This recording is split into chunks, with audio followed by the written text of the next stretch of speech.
Salam sejahtera dalam Tuhan kita Yesus Kristus. Jemaat yang dikasihi Tuhan, senang sekali pada hari ini kita dapat bertemu bersama-sama dan kita akan belajar kebenaran firman Tuhan. Saya percaya bahwa kebenaran firman Tuhan yang akan kita baca, kita renungkan ini dapat memberikan satu kekuatan baru bagi semua kita dalam menghadapi tantangan yang saat ini sedang kita alami. Kebenaran firman Tuhan pada siang hari ini kita akan belajar tentang pesan Tuhan Yesus pada malam perjamuan terakhir. Terambil dari Lukas pasal 22 ayat yang ke-24 sampai dengan ayat yang ke-36. Nanti pada waktu kebenaran firman Tuhan diberitakan, kebenaran firman Tuhan ini akan kita baca bersama-sama. Nah, ada hal yang kita pelajari, yang kita temukan dalam gambaran singkat Injil Lukas pasal 22 ayat 24 sampai 36. Pertama, kita temukan bahwa ada suasana haru yang telah dirasakan oleh Tuhan Yesus. Dan pada waktu itu Yudas Iskariot yang adalah murid Tuhan Yesus telah kemasukan roh iblis. Dan para murid mulai mempersoalkan siapa di antara mereka yang akan menyerahkan Tuhan Yesus. Terjadi juga pertengkaran di antara mereka. Siapa yang dianggap terbesar di antara mereka? Pembicaraan tentang akhir perjalanan atau perjamuan ini dilanjutkan dengan satu pernyataan yang diucapkan oleh Tuhan Yesus yang akan menjadi pesan firman Tuhan untuk kita semua.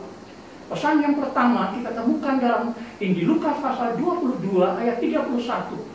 Firman Allah berkata, Simon, Simon, lihat, iblis telah menuntut untuk menampik kamu seperti gandum. Perhatikan kata iblis telah menuntut untuk menampik. Dalam terjemahan King James Version, kata ini, kata menampi digunakan kata sift, yang artinya apa? Berbicara tentang menyaring, mengayat, menampi, atau sedang menyelidiki. Ingat, iblis berusaha dengan berbagai macam cara, namun cara Tuhan itu akan berubah menjadi satu kebaikan dalam kehidupan kita. Saat ini, saudara dan saya sedang menghadapi hal ini. Iblis sedang menuntut untuk menampi kita. Ada satu tantangan besar yang sedang dihadapi oleh jemaat Tuhan di mana saja, bangsa Indonesia, bahkan seluruh dunia. Kita akan melihat bahwa sesuatu sedang terjadi. Tetapi apa yang akan menjadi satu perenungan untuk kita? Kita lihat yang kedua. Yang kedua dalam Injil Lukas pasal yang ke-22 ayat 32. Firman Allah berkata, tetapi aku telah berdoa untuk engkau, supaya imanmu jangan gugur. Dan engkau, jikalau engkau sudah insaf, kuatkanlah saudara-saudaramu. Perhatikan, walaupun iblis sedang menuntut untuk menampik kita, tetapi Tuhan Yesus mendoakan kita. Tuhan Yesus berkata, aku sekali-kali tidak membiarkan engkau, dan aku sekali-kali tidak meninggalkan engkau. Ibrani pasal 13 ayat yang kelima. Walaupun terkadang dalam kehidupan kita, sepertinya Tuhan itu terlambat untuk menolong kita. Tetapi ingat, pertolongan Tuhan selalu tepat pada waktunya. Kita ambil contoh, ketika Tuhan Yesus meredakan angin ribut. Pada waktu Tuhan Yesus melihat angin ribut yang begitu luar biasa, menerpa kapal atau perahu daripada para murid-murid itu. Murid-murid kewalahan, berusaha sekuat tenaga, dan mereka hampir tenggelam. Tapi pada waktu itu Yesus berjalan di samping perahu mereka. Dan mereka menyangka bahwa Yesus adalah hantu. Mari kita perhatikan di sini bahwa Tuhan pasti akan menolong kita. Dia sedang memperhatikan apa yang saat ini sedang terjadi dalam kehidupan kita. Inilah pesan yang kedua. Pesan ketika perjamuan malam yang terakhir, ketika Tuhan Yesus berikan untuk kita semua. Hal yang ketiga dalam Injil Lukas pasal 22 ayat yang ke-33. Jawab Petrus, Tuhan, aku bersedia masuk penjara dan mati bersama-sama dengan engkau. Tetapi Yesus berkata, aku berkata kepadamu Petrus, hari ini ayam tidak akan berkokok sebelum engkau 3 kali menyangkal bahwa engkau mengenal aku. Hal pertama, iblis menuntut untuk menampik kita. Yang kedua, Tuhan Yesus mendoakan kita. Supaya apa? Supaya kalau kita kuat, kita harus menguatkan sesama kita. Kita bertemu bahwa Petrus menyangkal Tuhan Yesus. Bukankah Petrus adalah murid yang dikasihi Tuhan? Ketika kita bertemu dengan kata penyangkalan ini, kita melihat ada sesuatu yang salah yang dialami oleh Petrus. Alkitab katakan, kalau kita mau mengasihi Tuhan, kita harus mengasihi dengan segenap hati kita, dengan segenap jiwa kita, dengan segenap akal budi kita. Bahkan lebih daripada itu adalah kasihilah sesamamu manusia seperti dirimu sendiri. Terkadang dalam kehidupan kita, kita mengasihi Tuhan hanya sampai pada hati dan jiwa akal budi kita, dan kita lupa untuk mengasihi sesama manusia. Ini yang diajarkan Tuhan Yesus untuk kita. Ini yang diajarkan kepada Tuhan, dari Tuhan Yesus kepada kita semua. Supaya apa? Supaya dalam kehidupan kita, kita harus mengasihi Tuhan dengan sungguh-sungguh. Bukan dengan ego kita, bukan dengan kesombongan kita, bukan dengan keangkuhan kita. Ingat, jangan sampai kita menyangkal Tuhan Yesus karena kita tidak memiliki dasar iman yang teguh. Memang dalam kehidupan kita, pergumulan hidup kita kadang dipakai Tuhan untuk menguji motivasi dan ketulusan kita dalam mengikut Tuhan Yesus. Mengikut Tuhan Yesus bukan berbicara hari kemarin. Mengikut Tuhan Yesus bukan berbicara hari ini. Tetapi mengikut Tuhan Yesus berbicara untuk hari esok. Ini poin yang ketiga.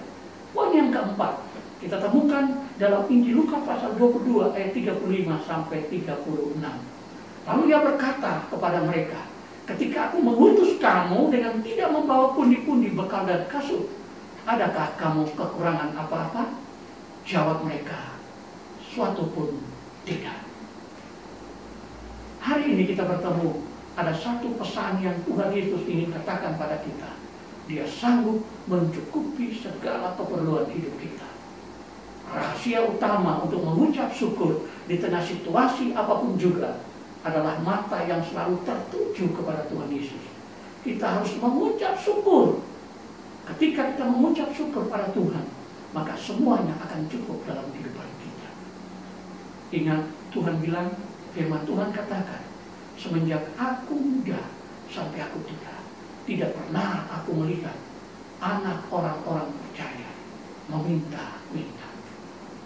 Jadi, ketulusan hati dan jiwa dalam mengucap syukur akan membuat kita merasa cukup. Ada satu ayat firman Tuhan yang sangat terkenal dalam Filipi 4 ayat 19 berkata, Allahku akan memenuhi segala keperluanmu menurut kekayaan dan kemuliaannya dalam Kristus Yesus. Hal pertama tadi kita temukan, ingat, iblis sedang menuntut untuk menampik kita seperti gandum. Yang kedua, Tuhan Yesus sudah berdoa untuk kita. Dan kalau kita kuat, kita harus menguatkan sesama kita. Yang ketiga, dalam mengikut Tuhan Yesus, kita tidak mengikut Tuhan Yesus hanya sekadar perasaan dan emosi sesaat. Tapi kita harus ikut Tuhan Yesus dengan sungguh-sungguh, supaya kita tidak menjadi orang yang menyangkal Tuhan Yesus ketika ada satu tantangan, satu pergumulan datang menimpa pada kita. Dan yang ketiga, Allah kita pasti akan memenuhi segala keperluan kita. Hal yang berikut, hal yang kelima adalah dalam Injil Lukas 22 ayat 36 sampai 38. Katanya kepada mereka, tetapi sekarang ini siapa yang mempunyai pundi-pundi, hendaklah ia membawanya.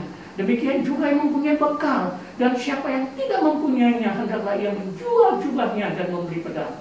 Sebab aku berkata kepada kamu, bahwa nas kitab suci ini harus digenapi padaku. Ia akan terhitung di antara pemberontak-pemberontak. Sebab apa yang tertulis tentang aku sedang digenapi. Kata mereka, Tuhan, ini 2 pedang. Jawabnya, sudah cukup. Bagian kebenaran firman Tuhan ini adalah satu kalimat yang sangat menarik. Tuhan Yesus memakai gaya bahasa sindiran dalam pernyataannya kepada murid-murid Tuhan ini, bahwa ketika menghadapi tantangan di depan tidak boleh menggunakan pedang. Pada waktu itu murid-murid takut dengan kekasaran Romawi. Mereka berpikir mereka harus bangkit dan berperang, menggunakan senjata. Tapi Tuhan berkata, sarungkan itu. Tuhan tidak membutuhkan senjata. Yang Tuhan butuhkan adalah tindakan-tindakan kasih dalam hidup kita. Tuhan Yesus berpesan bahwa dengan bertindak dan dengan menggunakan pedang itu, kita bisa memakainya untuk menjadi berkat bagi pemerintah kita. Saat ini Indonesia membutuhkan bantuan dari semua kita. Sebagai warga negara kita harus disiplin, kita harus taat dan tunduk pada semua aturan. Supaya apa? Kita tidak terjerumus dengan penyakit corona yang ada. Apa yang menjadi kesimpulan untuk renungan kita? Ingat, ada sebuah tantangan serius yang kita hadapi. Iblis sedang menampi kita. Tetapi Tuhan Yesus tetap mengasihi dan mendoakan kita untuk saling mendoakan. Dalam mengasihi dan melayani Tuhan, kesetiaan sampai akhir sangat dibutuhkan. Tuhan Allah kita akan bertanggung jawab atas segala kebutuhan hidup kita. Dan tindakan kasih adalah bukti kita menghormati pemerintah dan bukan dengan pedang. Marilah kita melakukan kasih dalam kehidupan kita. Marilah kita mendukung program-program pemerintah yang ada seperti yang diinginkan Tuhan Yesus untuk kita semua. Biarlah renungan ini akan menjadi berkat bagi kita semua.